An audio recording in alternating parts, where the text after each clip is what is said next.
sábado é dia de viajar pelos temas em agenda e que marcam a atualidade nos 5 continentes, sempre aqui na Rádio Observador e também em podcast. Eu sou João Costa e Silva. Olá, Bruno Cardoso Reis. Seja muito bem-vindo. Obrigado. Ouvi a edição da semana passada. Estava atento. Nós ameaçámos aqui fazer um questionário. Mas Tu e a Vanessa Cruz. Exatamente, não vamos fazer, até porque a Vanessa não está cá, ela é que seria ótima. Exato. Fazer esse género de coisa. Estou safo para já. Bem, vamos começar esta nossa semana na Ucrânia. Trump vai ser o protagonista desta edição, vamos falar muito dele. Trump que falou com Putin e afirmou que a Ucrânia está militarmente derrotada, alegando que já nem tem marinha. Bruno, isto é uma leitura correta da realidade militar no terreno ou é mais um pretexto da retórica de Donald Trump para forçar aqui uma negociação de paz que possa ser em moldes, digamos assim, favoráveis para Moscou? Bem, realmente é extraordinário e vale a pena continuar a notar estas coisas extraordinárias, que é, na mesma semana, acho que até foi no mesmo dia ou foi no dia a seguir ou algo assim, em que o chefe militar máximo dos Estados Unidos, o general Dan Kane, foi ao Congresso e, embora não tenha, digamos, em sessão aberta, detalhado, afirmou taxativamente que os Estados Unidos têm provas de que a Rússia está a ajudar o Irão nos seus ataques aos Estados Unidos. Enfim, a suspeita é que, nomeadamente, com coisas como intelligence, informações, no fundo, enfim, informação via satélite, etc., meios que o Irão não tem para ajudar a atingir alvos. Enfim, nós falámos aqui, por exemplo, de que era muito pouco provável que o Irão por si só conseguisse fazer aquela tentativa de ataque à base de Diego Garcia.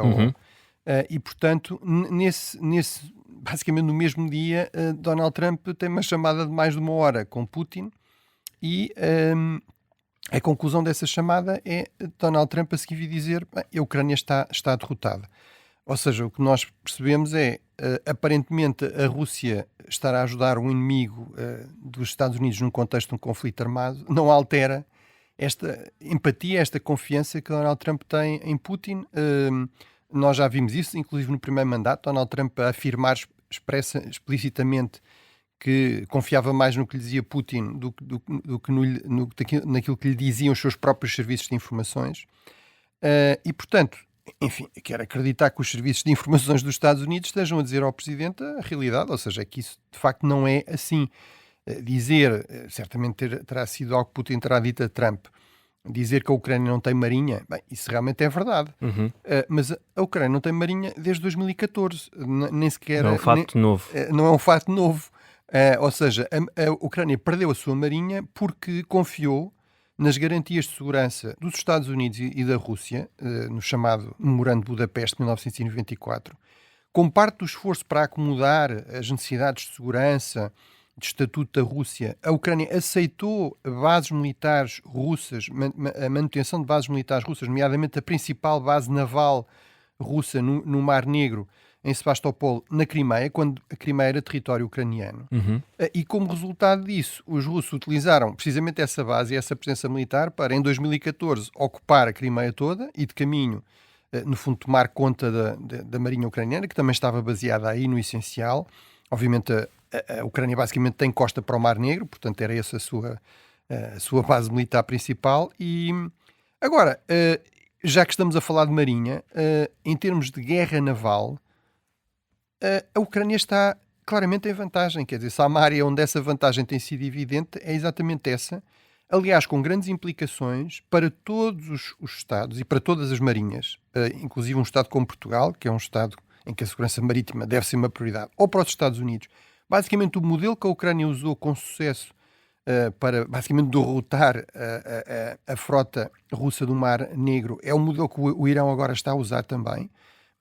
Ou seja, usar sobretudo drones aéreos, drones navais, drones subaquáticos, portanto, meios não convencionais, mísseis, para atingir estas plataformas tradicionais, estes grandes navios tripulados das grandes marinhas tradicionais, com grande eficácia, ao ponto de forçar a Rússia a retirar os seus meios da zona de Sebastopol, não os consegue usar praticamente no conflito com a Ucrânia, e basicamente retirou-os para a parte mais afastada possível da costa russa do Mar Negro em relação à Ucrânia. Portanto, realmente nada disto faz sentido, mas é revelador realmente desta proximidade, desta empatia, desta simpatia, desta confiança entre Donald Trump e Putin, que justifica realmente que se pense que a pressão dos Estados Unidos, e enfim, também tudo o que temos ouvido em público vai nesse sentido, a pressão dos Estados Unidos é sempre sobre a Ucrânia e, portanto, nesse sentido, tende a favorecer realmente um acordo que fosse mais nos termos que a Rússia deseja. Aqui o que está realmente a correr mal é precisamente que a Ucrânia continua a resistir militarmente, tem revelado até grande eficácia na utilização de novos drones, inclusive drones terrestres também, no combate terrestre, drones aéreos e mísseis com ataques cada vez mais frequentes e mais eficazes contra as infraestruturas críticas que permitem, por exemplo, à Rússia produzir, refinar, exportar petróleo, gás, que são cruciais para alimentar a máquina de guerra. E tem feito isso, sobretudo, já agora, também vale a pena sublinhar isso, com o apoio europeu. Portanto, uma das grandes dúvidas, e era uma dúvida real, era se a Ucrânia conseguiria continuar a defender-se, se não haveria um risco de colapso da resistência ucraniana, se conseguiria continuar a defender-se apenas com o apoio europeu, enfim, ainda com algum armamento, algumas munições norte-americanas, mas mesmo essas pagas pela Europa e sobretudo com o apoio militar europeu e obviamente da própria indústria de defesa ucraniana, que também se tem desenvolvido e tem inovado muito, e a resposta aparentemente é que sim, a Ucrânia realmente continua a conseguir resistir. Portanto, de facto, aqui a conclusão factual que podemos tirar é desta proximidade bizarra, paradoxal entre Putin e Trump, mesmo no contexto em que a Rússia está a ajudar o Irão. E que já conheceu também muitos avanços e recuos. Precisamente no Irão, o Guia Supremo fez uma declaração no dia do Golfo do Pérsico, que celebra a derrota portuguesa em abril de 1622. Nesta crise, Bruno, que parece avançar em câmara lenta no Médio Oriente, quem é que tem o tempo do seu lado? O Irão, com a sua paciência estratégica, ou o Ocidente com a pressão diplomática? Que cenários é que se abrem aqui nesta crise no Médio Oriente? Realmente esta comemoração é interessante, eu não sabia que ela existia.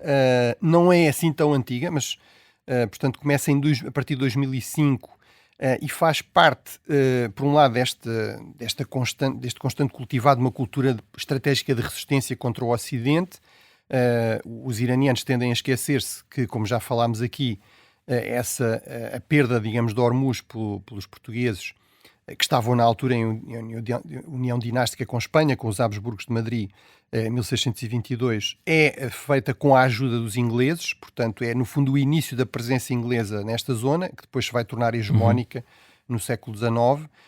Portanto não é assim uma coisa tão simples como a versão, digamos, nacionalista iraniana do regime quer fazer crer, mas também tem a ver com o facto de não é apenas Donald Trump que vive obcecado com alterar nomes no mapa, a questão do Golfo do México passar ao Golfo dos Estados Unidos, desde a década de 60 que os países árabes insistem em chamar ao Golfo Pérsico, e essa é a designação mais corrente por todo o mundo e da Organização, digamos, Cartográfica Internacional, mas insistem em chamar de Golfo Arábico, com o argumento que há mais países árabes em torno do Golfo do que apenas um persa, que é o Irão. E, portanto, é também parte, digamos, dessa guerra de palavras, mas neste caso realmente foi um pretexto para mais uma declaração do Guia Supremo, que continua desaparecido, mas continua, digamos, a comunicar por via destes discursos.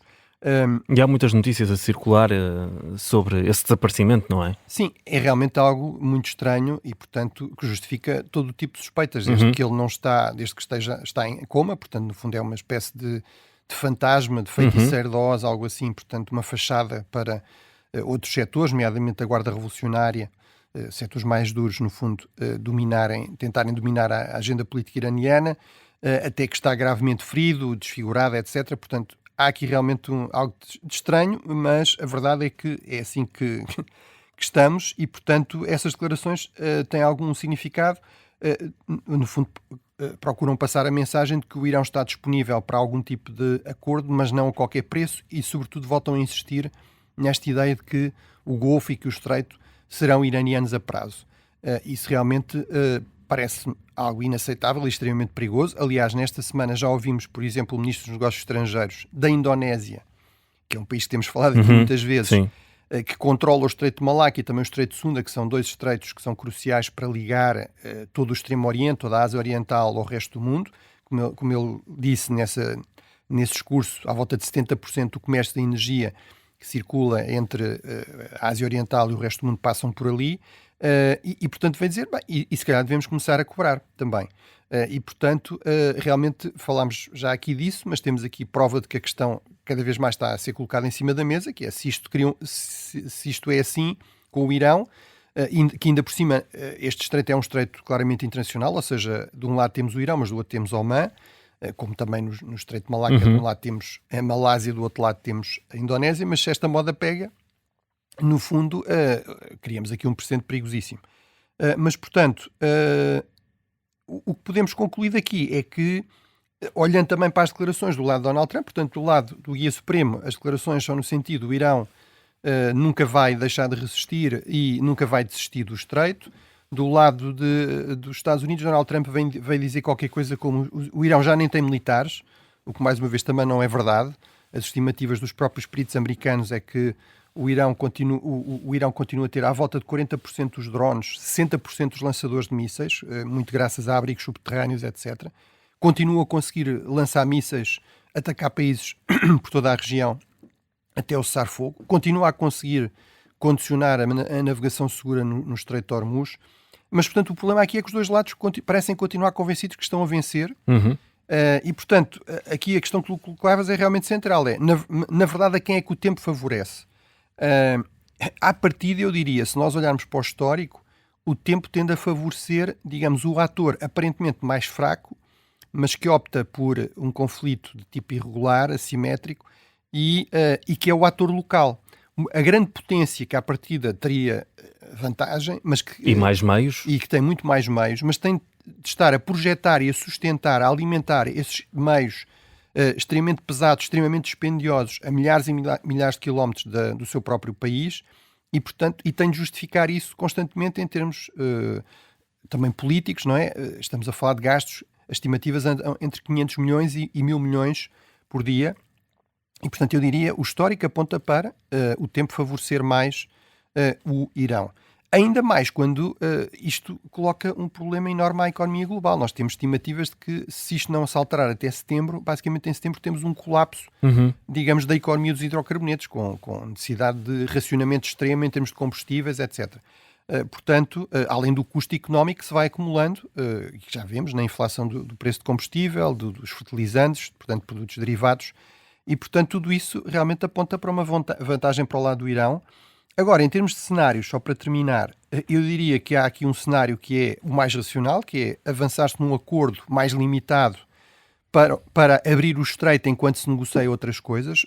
Aparentemente, o Irão estaria a propor algo desse tipo, os Estados Unidos estarão a recusar, o que me parece completamente irracional, mas, enfim, nem sempre a razão prevalece. A outra possibilidade é voltar-se de facto ao conflito armado, seja numa modalidade, digamos, semelhante à anterior, mas mesmo aí apenas guerra aérea, dificilmente isso seria possível sem uma escalada, porque os alvos mais evidentes, militares, por exemplo, muitos deles já foram atingidos, portanto teríamos de passar para coisas como aquilo que Trump foi ameaçando, pontos, infraestrutura crítica e energética no Irão. O Irão iria retaliar certamente com ataques ainda mais pesados, por exemplo, contra a infraestrutura energética de países como a Arábia Saudita, aquele oleoduto que liga a costa leste ao Mar Vermelho, e eventualmente uma escalada também horizontal, ou seja, a entrada dos Houthis e, portanto, ameaçar não apenas o Estreito de Hormuz, mas também o Estreito de Aden, o que obviamente obrigaria a desviar forças navais para garantir também a segurança desse outro ponto de estrangulamento da navegação global. E, portanto, esse cenário de uma escalada militar parece-me bem possível, até porque temos indicações de que tem havido um reforço dos meios e também da logística de apoio aos meios militares norte-americanos, e, portanto, acho que corremos o risco disso poder acontecer. Um terceiro cenário dentro desta escalada seria eventualmente até ações terrestres anfíbias norte-americanas, algo que se tem também especulado, ou a destruição por via aérea de carga, ou tentar tomar a ilha de carga, com marinhos, forças especiais, etc., ou algumas ilhas na zona do Estreito de Hormuz, para tentar facilitar a ação militar aí, mas isso, à partida, é muito arriscado em termos de baixas e dessas forças também depois poderem tornar um alvo. E, Bruno, em 2 minutos, perguntar também a importância que tem neste contexto a saída dos Emirados Árabes Unidos da OPEP, a Organização de produtores e exportadores de petróleo. Temos 2 minutos. Bem, a OPEP é criada em 1960, em Bagdá. É a Organização dos Produtores e Exportadores, porque, enfim, os Estados Unidos produzem o dobro da Arábia Saudita, mas, obviamente, são eles próprios grandes consumidores, portanto, o principal exportador é a Arábia Saudita, importa produzir muito e consumir pouco, e os países do Golfo aí são cruciais. Portanto, ele é fundado realmente em 1960, com 5 Estados-membros, o Irão, o Iraque, o Kuwait, a Arábia Saudita, a Venezuela. Atualmente são a Argélia, o Congo, a Guiné Equatorial, o Gabão, o Irão, o Iraque, Kuwait, a Líbia, a Nigéria, a Arábia Saudita e Venezuela, depois mais a Rússia, na chamada OPEP+. Mas realmente aqui os Emirados não são o primeiro país a sair. Angola já tinha saído, por exemplo, em 2024. Antes disso o Equador, o Catar ou a Indonésia. Geralmente porque ou se querem focar noutros negócios ou deixaram de ser exportadores. É o caso da Indonésia, passaram a importar, ou Angola quer aumentar as cotas. Aqui o especial significado disto é os Emirados Árabes são o outro grande produtor com capacidade soberana de produção a par da Arábia Saudita.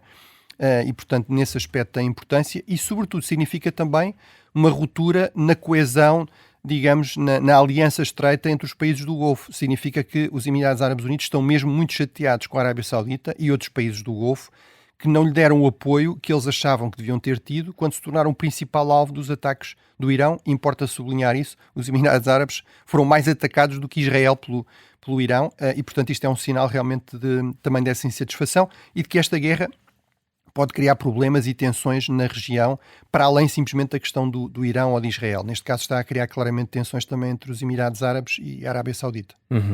Na segunda parte vamos falar de Donald Trump, que redirecionou o discurso e Cuba pode ser mesmo o próximo alvo, e também do país em destaque esta semana, que é a Grã-Bretanha. Até já, Bruno.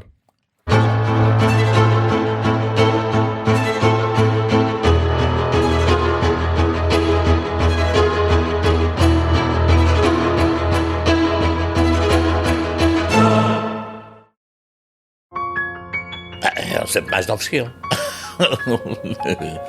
E é de rapazes bonitos. Os Ficheiros do Caso Carlos Castro é uma série para ouvir em 6 episódios que faz parte dos Podcast Plus do Observador. Aquilo era um dos momentos mais felizes do Carlos, em que ele parecia estar mesmo a viver uma paixão. As testemunhas, as mensagens e os vídeos que ajudaram a polícia a desvendar a forma como Renato Seabra assassinou Carlos Castro em Nova Iorque. Estes são os bastidores nunca revelados da investigação a um crime brutal. Episódio 4. Alguém não está a cumprir o acordo. Os Podcast Plus do Observador têm o apoio da Kia.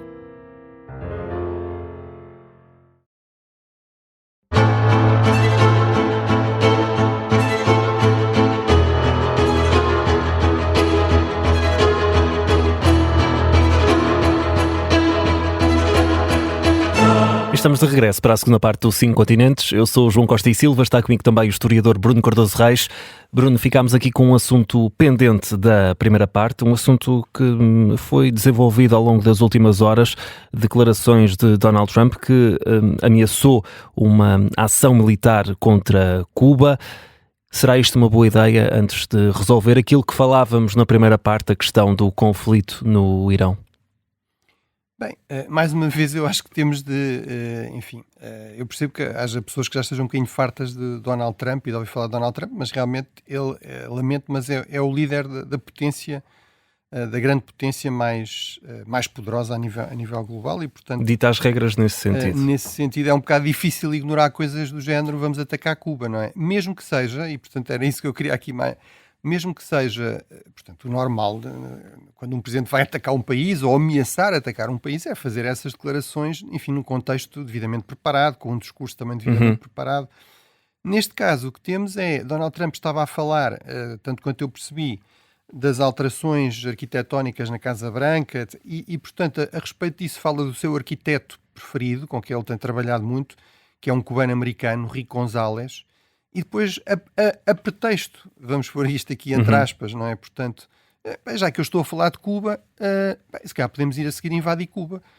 E, portanto, é neste contexto que surge esta ameaça de invadir um país Portanto, de caminho, o que é que vale a pena aqui sublinhar? Bem, realmente isto mostra que Donald Trump está cheio de vontade de resolver a questão do Irão, declarar a vitória e seguir em frente. Portanto, o que ele diz é, quando resolvermos a questão do Irão, quando estiverem a regressar esses meios, ele fala do porta-aviões, digamos, mais recente, mais avançado, o USS Abraham Lincoln, pode tratar de Cuba. Mais uma vez revela o mesmo problema que existiu no Irão, que é subestimar o adversário. Portanto, diz que Cuba está acabada. É verdade que sim, o regime parece estar, de facto, numa situação crítica, mas a verdade é que já ultrapassou múltiplas crises desde 1959, muitas vezes à custa do facto de ser um regime autoritário, repressivo, que não quer saber da economia, da qualidade de vida para a população, mas a verdade é que tem resistido muitas vezes. Apesar de tudo, é importante dizer que realmente Donald Trump parece ter a noção de uma coisa fundamental que tu referiste na questão, que é, faz sentido começar uma nova guerra quando ainda não se acabou esta, e portanto... Mas teria... A resistência possivelmente seria diferente, muito se calhar idêntica à questão da Venezuela, não é? Sim, à partida o regime cubano em termos militares também temos todas as indicações que está muito enfraquecido, não tem as capacidades que tem o Irão. Agora, portanto, militarmente isso talvez não pusesse grandes problemas. Agora, nunca se pode escolher coisas como, por exemplo, uma guerrilha a seguir ou algo desse tipo. Sim, sim. Em todo caso, seria provavelmente um alvo mais fácil, mas nunca é boa ideia subestimar completamente o adversário. Portanto, dizer que o regime está acabado. Bem, o regime ainda não acabou, continua lá. A Rússia fez isso com a Ucrânia, ainda que em moldes diferentes. E o facto é que o conflito continua, passados 4 anos. E os Estados Unidos claramente fizeram isso também com o Irão nesta campanha. Portanto, isso parece-me sempre, digamos, problemático, perigoso, mas em todo caso é verdade que Donald Trump diz, bem, mas primeiro vamos acabar vamos acabar o Irão e depois é que... mas portanto ele parece dar por adquirido que isso do Irão se irá resolver rapidamente com uma vitória decisiva norte-americana. Não parece todo claro. Se isso não acontecer, não sei se Donald Trump não se sentirá tentado, no fundo, mudar a conversa, mudar o tema, fazendo algum tipo de ação contra Cuba, enquanto as coisas não estão ainda resolvidas no Irão. E isso realmente é, na estratégia, um grande erro. A partir de uma das regras básicas da estratégia é nunca, por opção própria, às vezes não é possível evitar isso. Por exemplo, na Segunda Guerra Mundial, os Estados Unidos foram forçados a combater uma guerra em 2 frentes, contra o Japão no Pacífico e contra a Alemanha nazi e os seus aliados no Atlântico, na Europa, e contra o Japão na Ásia. Mas a verdade é que isso, digamos, não foi uma opção norte-americana. Sendo possível, deve-se obviamente evitar ter mais do que uma guerra, mais do que uma frente, porque isso obviamente obriga a dispersar recursos, a dispersar meios, torna muito mais difícil conseguir uma vitória decisiva. Foi um dos problemas que os Estados Unidos tiveram com o Afeganistão e o Iraque, aliás, nas últimas décadas. E, portanto, vamos ver se realmente Trump evita cair nesse erro. Estaremos atentos para perceber os próximos episódios. Sabemos que Donald Trump é sempre muito imprevisível. Vamos agora para o país em destaque esta semana, a Grã-Bretanha, mas em particular o destaque agora para a longa história de relação com os Estados Unidos. Aqui, Bruno, tu queres abordar a ideia desta relação especial com os Estados Unidos da América. Será que ainda é o pilar que os britânicos gostariam? E também qual é o papel diplomático da monarquia britânica, neste caso, em tudo isto? Bem, é realmente uma longuíssima história, mas há realmente na cultura estratégica americana, a partir da Segunda Guerra Mundial, muito esta ideia da relação especial, um pouco como Portugal tende a ter também com países como o Brasil ou Angola.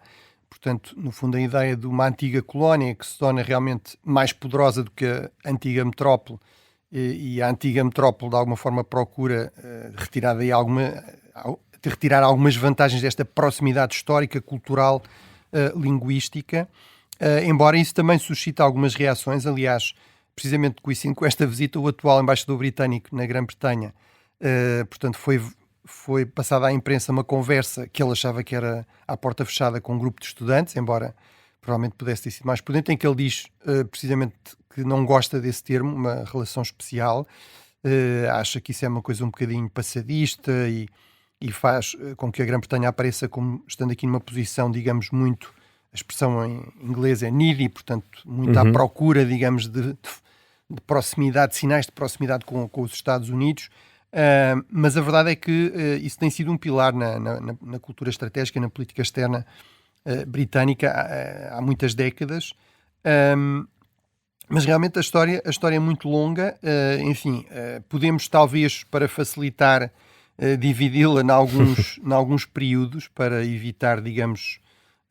portanto, temos obviamente o período da própria independência, da Guerra da Independência, que começa em 1775, a Declaração de Independência em 1776. Obviamente aí a monarquia, digamos, é um irritante, é um alvo. A Declaração de Independência, no fundo, aparece como uma listagem de acusações contra o monarca, contra o rei Jorge III. Já agora vale a pena dizer que esse distante avô, o quinto avô, parece do rei Carlos III, que ele, aliás, referiu nos seus vários discursos, nesta visita, na verdade, em privado, até era favorável a uma solução negociada com os colonos norte-americanos.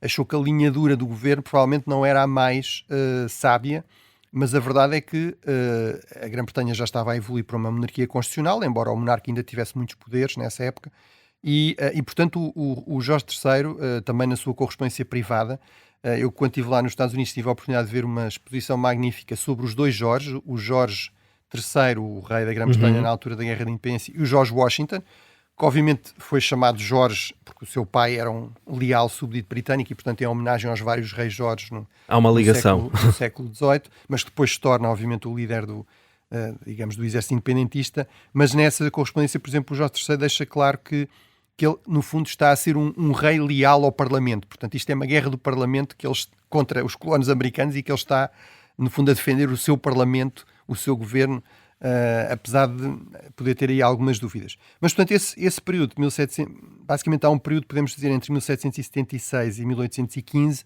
de relações muito tensas, muito conflituosas.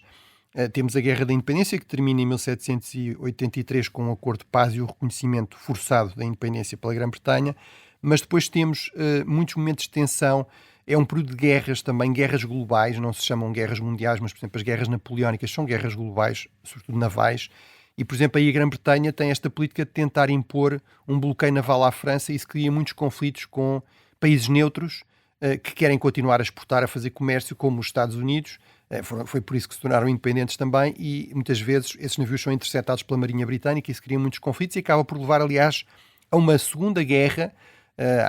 Os americanos até chamam por vezes a Segunda Guerra da Independência, 1812, 1815 ou 1814, que leva a que os britânicos, inclusive, ocupem durante uns dias a capital, Washington, que ainda estava em construção, e, aliás, queimem a Casa Branca. Portanto, também o Rei Carlos, nesta visita, não deixou de dar essa nota em relação a estes planos de mudança da Casa Branca de Donald Trump, dizendo, bem, eu devo confessar que nós também tentámos fazer isso aqui há uns anos atrás, e, portanto, era uma referência a essa... Até à ideia de que uma das razões por que a Casa Branca é branca, embora aparentemente isso não seja muito histórico, científico, é que foi pintada de branco para ajudar a disfarçar, digamos, as manchas do incêndio provocado pelas tropas britânicas. Depois temos um período de coexistência e gradual reaproximação, mas sempre com tensões, com problemas, que basicamente é todo o século XIX, desde esta paz do Utrecht, 1814, até ao final do século XIX. Há disputas fronteiriças, por exemplo, nós não nos podemos esquecer, o Canadá continua a ser uma colónia britânica, e durante muitas e muitas décadas, Donald Trump agora voltou a isso, mas durante o século XIX havia muitos norte-americanos que achavam que o Canadá naturalmente devia ser parte dos Estados Unidos, e portanto isso cria ali várias tensões. Há uma disputa fronteiriça no Oeste, na zona do Oeste, onde a fronteira não estava definida, mas isso é um primeiro exemplo de um acordo de que Londres cada vez mais privilegia manter boas relações com esta potência emergente que são os Estados Unidos. Portanto, em 1846, até com algumas queixas dos canadianos, eles aceitam uma delimitação que é relativamente favorável aos Estados Unidos, desta fronteira do Oregon. Depois, na Guerra Civil Americana, há um novo momento de tensão, também com estas questões navais, de comércio, etc. Os norte-americanos têm muito receio que a Grã-Bretanha reconheça os Estados do Sul como um Estado independente. Aí a aversão britânica à escravatura, a impopularidade da escravatura na opinião pública britânica é muito importante para evitar isso, porque do ponto de vista estratégico até podia fazer algum sentido. O facto de isso não ter acontecido ajuda a melhorar as relações. Portanto, é um bocadinho um ponto de viragem, mas, por exemplo, logo em 1866 há um raid de irlandeses independentistas, republicanos, contra o Canadá, contra o Império Britânico, a partir dos Estados Unidos. É isso que vai, aliás, ajudar a formar depois a Federação do Canadá em 1867. Portanto, continua a haver aqui tensões. A partir do final do século XIX começa a haver uma viragem, mas ainda há uma última crise importante, 1902-1903, que leva, aliás, ao chamado corolário Roosevelt, que Trump também agora veio voltar a falar à doutrina Monroe. O presidente Teddy Roosevelt vai dizer: bem, os britânicos, os alemães estão a intervir na Venezuela para tentar cobrar dívidas, é essa a crise em 1902-1903. Nós não achamos isso bem, não vamos tolerar isso no futuro.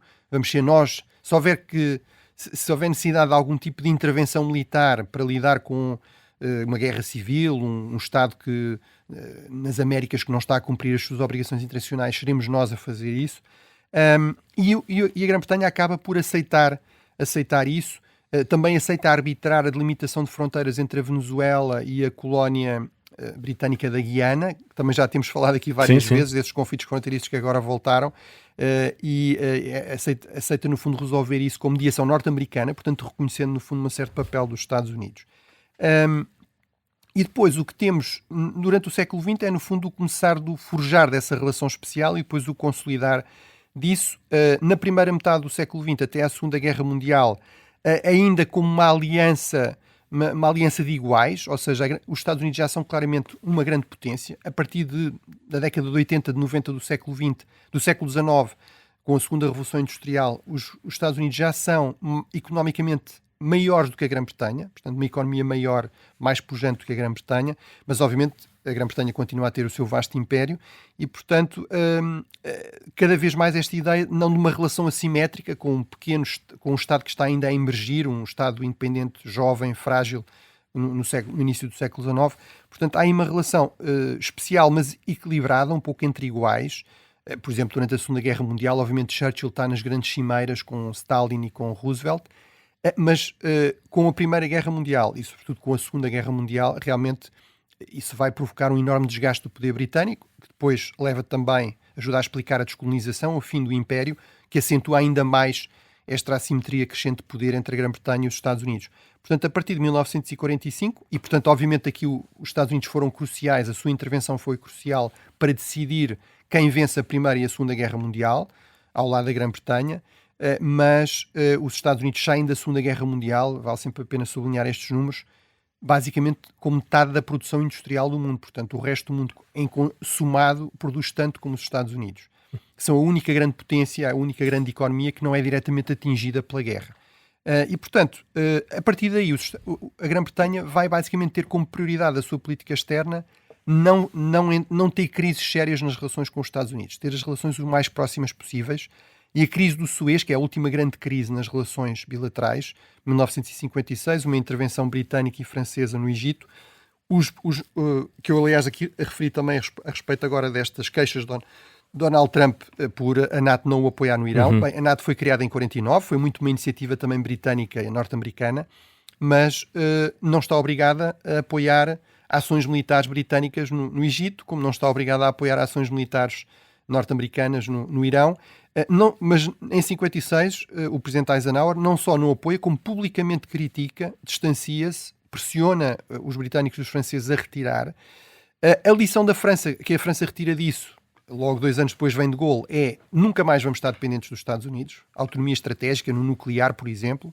A lição britânica é nunca mais vamos permitir que haja aqui este género de tensões diferentes e, portanto, vão-se colar muito mais ainda aos Estados Unidos. Por exemplo, em termos nucleares, a Grã-Bretanha não tem um programa nuclear, não tem armas nucleares completamente autónomas, depende de tecnologia de cooperação com os Estados Unidos. Esta relação especial tem levado, de facto, muitas vezes os primeiros ministros britânicos a apostar a uma colagem quase a qualquer preço, e vimos isso, por exemplo, com Tony Blair na guerra do Iraque em 2003. É verdade que este Starmer realmente não seguiu essa linha, desta vez no Irão, também porque Trump é extremamente impopular por toda a Europa, inclusive na Grã-Bretanha. Continua a haver alguma realidade nesta relação especial. Por exemplo, o mercado americano é crucial para as exportações britânicas, por exemplo, em termos de defesa de informações, a proximidade, a interpenetração entre os britânicos e os americanos não tem realmente paralelos. Por exemplo, em termos de recolha de informações de intelligence, os famosos Five Eyes, são os 5 países de língua inglesa, a Austrália, Nova Zelândia, Canadá, Grã-Bretanha e Estados Unidos, que colaboram para recolher informações, por exemplo, interseção de comunicações, etc., por todo o mundo, depois partilham essas informações de uma forma que não fazem com mais ninguém. Mas realmente é uma relação cada vez mais assimétrica, em que cada vez mais os Estados Unidos pesam e a Grã-Bretanha muitas vezes se sente quase que obrigada a seguir e às vezes isso não é evidente que seja no interesse realmente da Grã-Bretanha. Obviamente a saída da Grã-Bretanha da União Europeia, o Brexit, ainda acentuou mais essa assimetria e essa dificuldade britânica de gerir estas relações com a grande potência americana. Temos 4 minutos até ao final. Bruno, vamos ainda, antes da tua recomendação e de forma breve, falar das tarifas pesadas de 25% sobre os automóveis europeus. Além deste impacto económico, o que é que nos diz esta decisão de Trump nesta fase? Bem, o que nos diz é Trump realmente não é de fiar, ou seja, e esta estratégia de chegar a um acordo comercial quase a qualquer preço com Donald Trump não resultou. Um dos grandes argumentos era a importância da exportação de automóveis da União Europeia para os Estados Unidos. Este setor é realmente extremamente importante, representa mais de 10% do PIB da União Europeia, por exemplo, no caso de Portugal, representa mais de 10% das exportações portuguesas, emprega milhões de pessoas em múltiplos setores, porque não é apenas, digamos, as próprias empresas de automóvel, é todas as outras empresas que fornecem componentes para automóveis, e realmente o principal mercado de exportação da União Europeia são os Estados Unidos, em termos de valor, e portanto, mas realmente não, claramente com Donald Trump não é possível chegar a acordos duráveis, não é possível... Ele não se deixa condicionar por acordos, mesmo quando eles são assinados por ele próprio. Além disso, a verdade é que ele vem dizer, bem, os europeus não estão a cumprir o acordo anterior. Isso, em parte, é verdade, porque há ali componentes, por exemplo, de investimentos ou de importações dos Estados Unidos, promessas que foram feitas que eram, obviamente, completamente impossíveis de fazer. A União Europeia não podia garantir isso, porque isso dependia das decisões de privados. E, portanto, eu sempre me pareceu que Donald Trump, com facilidade, podia utilizar esse argumento exatamente para voltar a pôr em questão o acordo. Mas isto realmente mostra que, para Donald Trump, a União Europeia continua a ser um inimigo comercial e que é impossível construir qualquer tipo de relação estável com os Estados Unidos com Donald Trump. E, portanto, parece-me que realmente é a altura da União Europeia pensar em usar as tais medidas anticoercivas, de anticoerção económica, que não usou anteriormente. Acho que é evidente que se elas foram pensadas para alguma coisa é para este tipo de táticas que Donald Trump utiliza constantemente. Tem de ser postas em prática, no fundo. Obviamente, numa guerra comercial toda a gente perde e, portanto, isto eu percebo que provoca hesitações nos europeus, mas a verdade é que não vejo outras alternativas.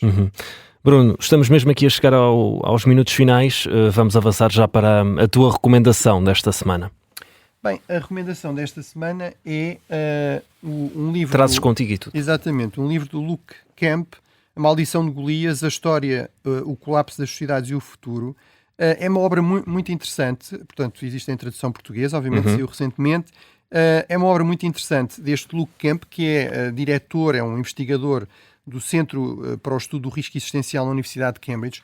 Portanto, há cada vez mais, de facto, investigação focada nesta ideia de como é que se gera ou se evita o colapso civilizacional, o colapso de uma economia, de uma sociedade, de um Estado, como é que se previne isso, como é que se antecipa esses problemas e se procura reforçar a resiliência, que é agora também uma palavra que está muito na moda. Aqui o que é interessante também nesta abordagem é que é uma abordagem histórica de muito longo prazo, portanto começa com a antiguidade, utiliza várias bases de dados com múltiplos casos, com centenas de casos.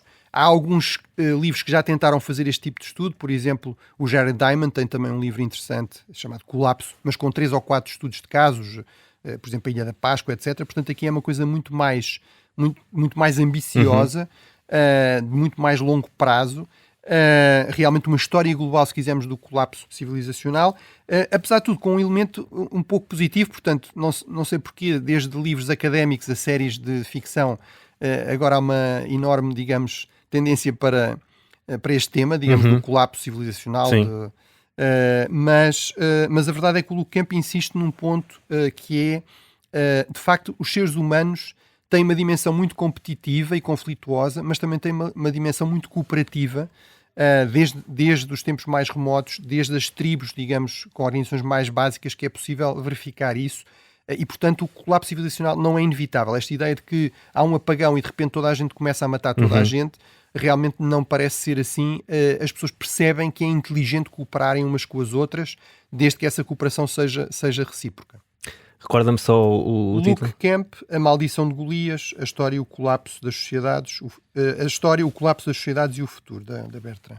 É desta forma que fechamos esta edição do 5 Continentes com o historiador Bruno Cardoso Reis. Bruno, um abraço. Obrigado. E boa semana. Boa semana.